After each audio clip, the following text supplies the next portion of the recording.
9S 2B 帰ろう 9S To be or not to be, that is the question. In this case, it's a story between 2B, 9S and A2. A story that happens in a faraway future, in the year of 11945 AD. And it is about how 2B's official ass might be the greatest ass we can see in game. Oh shit. Oh shit, ouch. Welcome to Nier Automata. Released back in 2017, it sparks interest and controversy. It is not about the things in game, it was about how 2B's behind looks too good to be true. But hey, she is an android, so it's okay. Some people just can't have nice things. But once this game has been played for a while, oh boy how the things have changed. After you heard what I said, you will know why this game is being nominated in a lot of award shows during that time. Automata was the second game in the Nier series, but the fifth game in the Drakengard series. But B, what if I didn't play any other games before?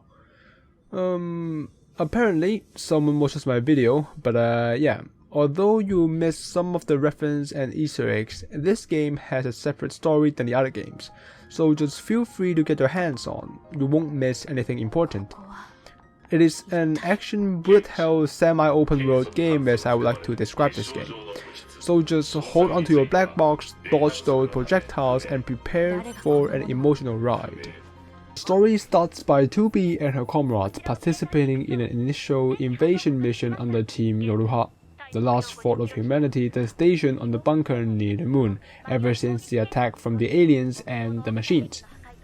And with 2B and 9S initiated a self-destruction by a black box reaction with each other, destroying their physical form and those giant machines, they have open routes for future missions. Shortly after, they were sent to help the resistance force on the ground to clear out nearby enemy threats. Representing the last human force from the moon base, they are here to take back the planet. Later, they've learned that those machine life forms were exploring human society and imitating human activities, like racing, watching TVs, face painting, and using human language. And this makes 9S think that the machine might not be as mindless as Yoruha said they were. Without spoiling all of it, Automata have 5 major endings A to E, and other meme ending from F to Z, in which, in those main endings, the secret of Yoruha slowly unveiled. To get the most out of this game, completing 5 major endings, a player needs to do 3 playthroughs, and choosing different options in the final scene of the last ending. But worry not, each playthrough is quite different than the others.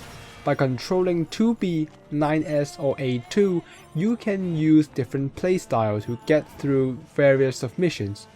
And with a different perspective to the story, we can understand more about characters' actions and the reason behind it. It might sound a bit tedious, but trust me when I say it, you will not regret your decision if you are a story lover like me. Even if you are not, you can still experience different playstyle and of course different weapons.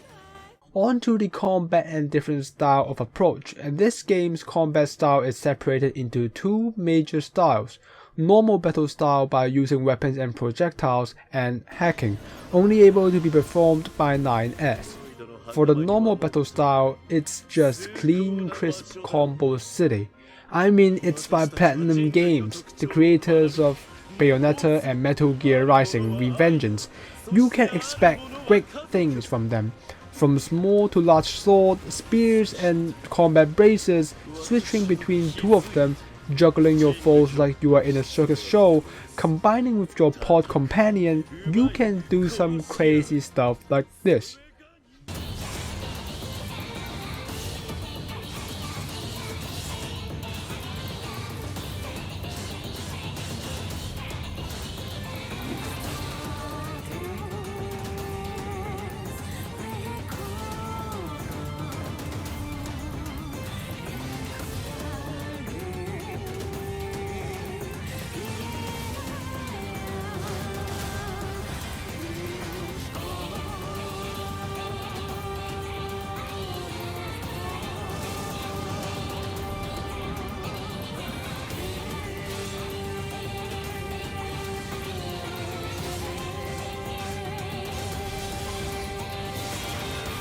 On the other hand, you got your hacking by 9S.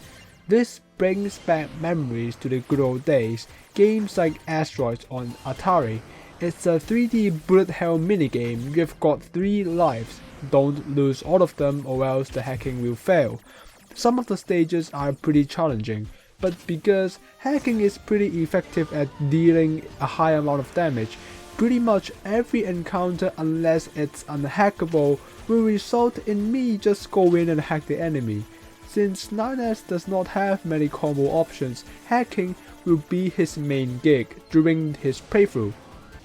Overall, the normal combat style is in a true Platinum game fashion.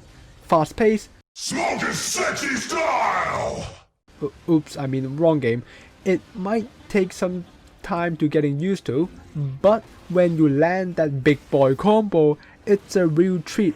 The hacking, however, might be a bit stale over time, since for the small enemy maps are pretty much the same, rotating from around like 20 kinds of maps. From bosses or mini bosses, it has some more variations with a total of around 48 maps to my memory.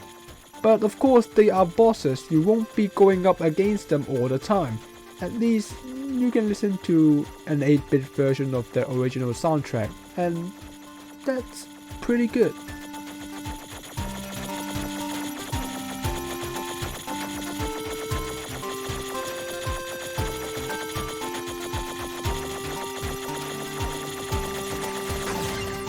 And this brings us to the music. Think of a recent title that has a good original soundtrack, not sound effects but a legit soundtrack. Then toss that stuff into the bin cause you won't need that anymore, the new hotness is in town. This kind of original soundtrack did what is hard to achieve for a video game soundtrack, conveying a message without using actual language. Most of the songs in game except for The Weight of the World were sung in an invented language, more like chaos language if there were any vocals. Same as the previous scores, this game's soundtrack was influenced by classical music while keeping a sense of sadness and melancholy. Even without knowing what it's saying, by feeling and listening to the melody, you might be one step closer to know what those machines were thinking at the time. Take a beautiful song as an example. Your first encounter with this boss will be in a theater inside an abandoned amusement park, full of machines pretending to be human, quote unquote enjoying the park facilities with all the balloons and party cannons. You further venture into the park, try out the roller coaster, following the tracks of black box signals from other androids.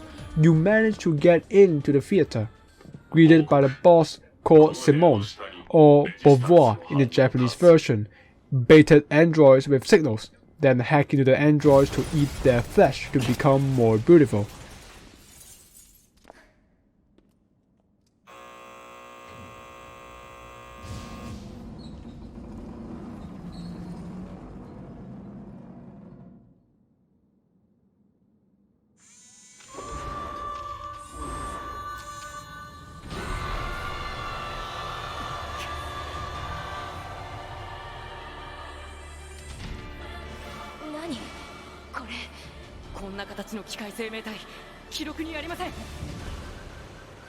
Listen to the sound of agony, the screech from that machine at the beginning of the song. Just to give you an idea, that machine was in love with another machine named John Paul, but he was not interested in love. As a result, Simone's sanity dwindled and dropped for each time she was getting ignored. She finally committed cannibalism, eating other machines and androids, wearing them as trophies and decorations to make herself more beautiful. Of course, I'm not a music major per se, but if you analyze this song as an audience, this song is like a dance with death, bouncing between the emotions of Simone, 2B and 9S. Every unique machine lifeforms in this game were born with a strong desire, and Simone were born because of the desire to be more beautiful, to attract from someone who didn't even give a damn about her. through unique Nicole's voice, the cry for attention, the inner battle of whether is it worth it or not to be like that, combining with the strings and orchestration representing the feelings of confusion from 2B and 9S fighting against the killer who used their kind, androids or not, as decorations and weaponry against them. As the song plays, players felt everything. The sadness, the agony, the anger, it is all in this track. This is only one single example, and there are a lot more songs like this in the game. Imagine the scene. I just can't hold all these feelings, man. As soundtrack goes, this deserves its spot for being the best score/music video game award 2017. Overall, this game is on another level. The action is in true platinum game fashion, fast-paced, stylish, a lot of combo potential and variations. The story is emotional and touching at first, slowly becoming more and more thought-provoking for each playthrough. It makes you question about the existence of human. What separates others from a human? How about things and life form that imitates human activities? On top of that, there are a lot of philosophy Easter eggs in this game, mainly in terms of NPC names. Like I mentioned above, Simone de Beauvoir, a well-known existentialist philosopher, also known to have a pretty good relationship with John Paul, who also is a well-known existentialist philosopher. And most importantly, the thing that is more attractive than 2B's behind, the music. It creates emotion in a seemingly dead world, full of only machines and androids who should not be able to feel. It tells a story, it speaks to the player in a personal level. Just go out and ask anyone that had played this game before. Probably they can name some of the songs they can relate to. Music wise, this game is perfect. At last, I would like to pay my respect to the production team. They have done a really great job. I give it my first 4.5 2B's behind out of 5. If you like action game, if you like female protagonists, if you like machines, why are you still here? Just go and play that game. That's it for now. Bye bye. ポット了解行け